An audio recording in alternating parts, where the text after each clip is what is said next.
Hi everyone, this is Rams TV and welcome back to my channel. Today's video, we are going to Monte Maria International Pilgrimage and Conference Center. So ang biyahe po nito is about 3 to 4 hours from Manila. And this is situated in Barangay Pagkilatan, Batangas City, Calabarzon. Okay, without further ado, let's go!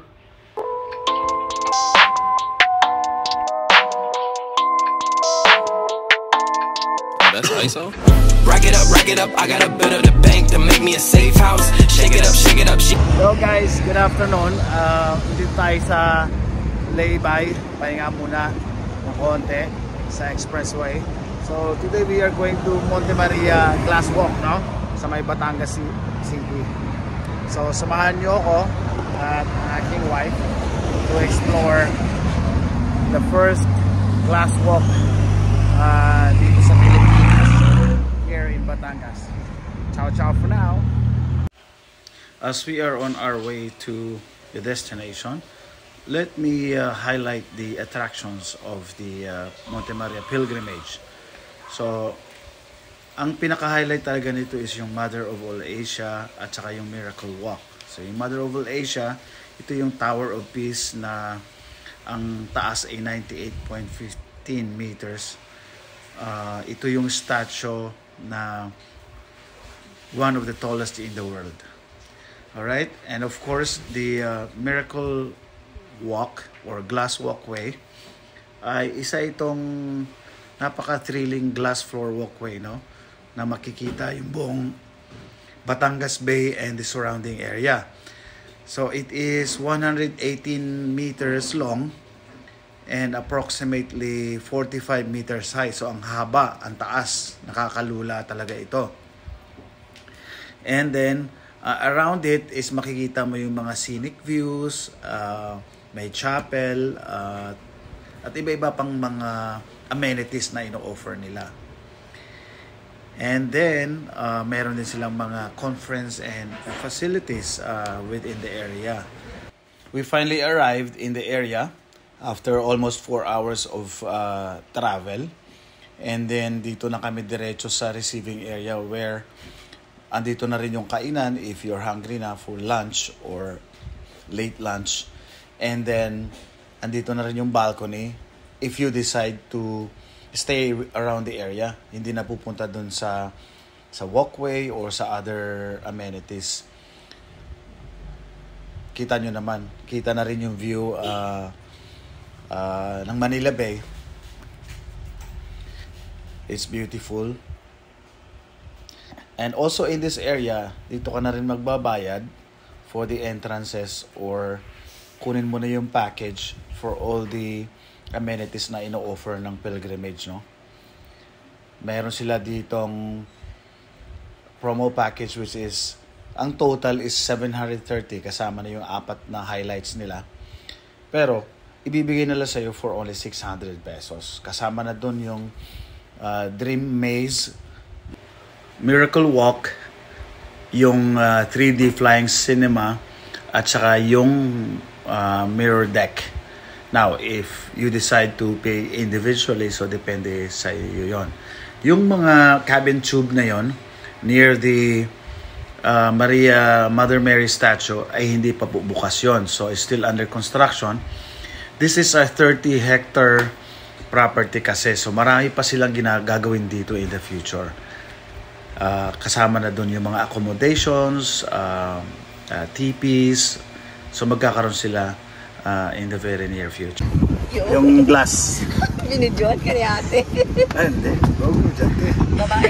Video nga po. Naka-video? Hindi nga, naka-on. Binidyan mo. Inon ko po.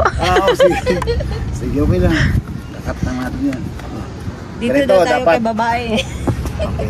Sige po. Here we go! Uy! Okay na. Saan ang rainbow? Nandun po, 100 po per head. Ang bayad sa pagtawid. Aling 100 per head? Yung pong rate, yung tulay po dyan. Nagbayad kami sa lahat ah. Hindi, iba din yan. Oo. Kasi, Okay. natakot po.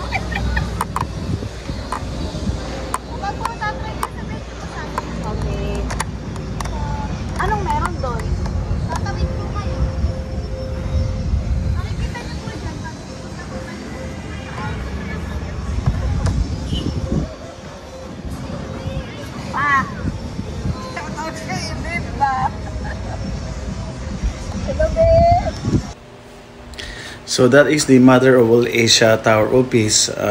Gaya na sinabi ko is very high, 98.15.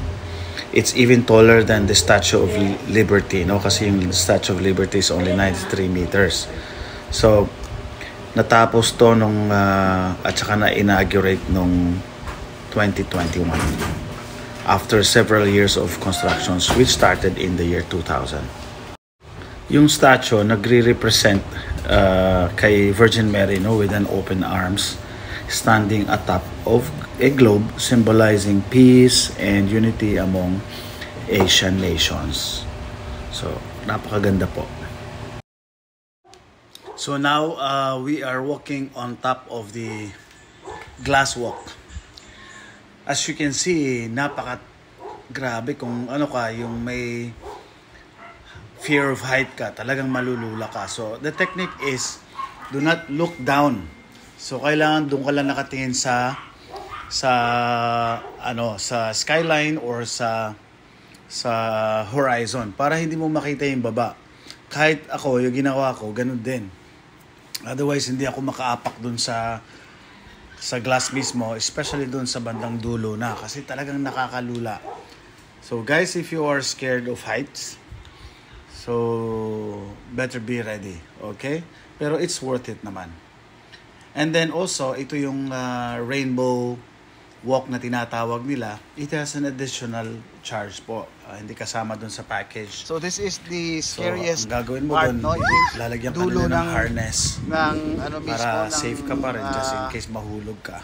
Ng bridge. Then lalakad ka dun ito sa colored glasses. Parang yung, kaya nga tinatawag yung ng harap rainbow ng barko ng walk. Titanic. Pero So 100 pesos yun. And after katitingin sa that, baba because iikot ka lang sa you really buong feel masusuka. glass walk. Diyan. Kasi ano yan parang ang mismo. grabe, nakakalula. But it's so and nice. enjoy the scenic from view here. of Manila Kita mo na Bay, lahat. There. the ocean horizon, at saka yung mga karatigbayan na scenic views. From there makikita mo rin yung Virgin Mary, no? And yung mirror deck.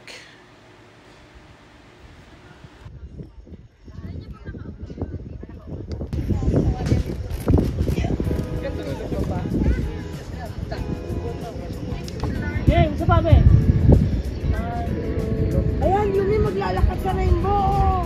Mag-add 100 kami. Pa, maglakad ka. Babalik ko pala. Ganda. Try mo, sir. Ay, huwag na. Okay na yun. Okay na to. Nakita na kita eh. Para makabawi kasi yun.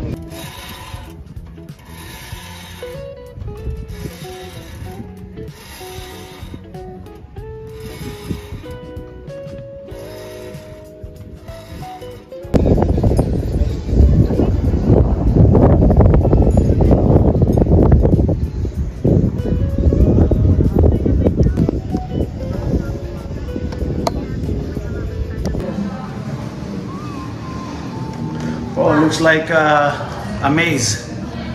It's a maze, no? Ayun. Kailangan pala hawak, ganun. Otherwise. Okay, dito. Dito tayo.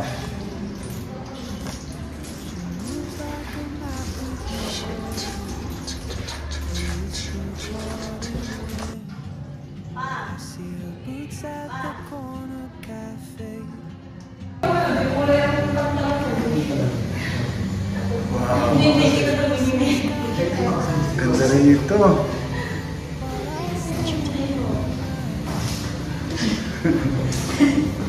Ay, ang damig rito.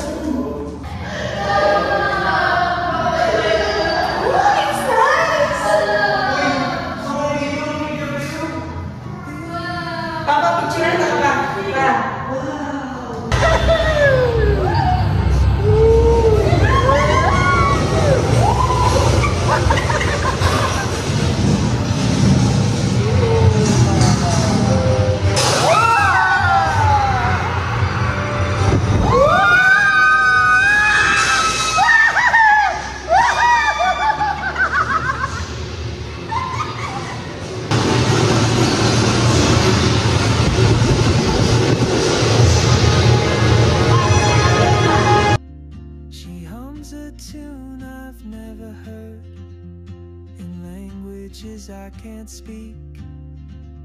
She writes down cities on her wrist, and dreams she'll never keep.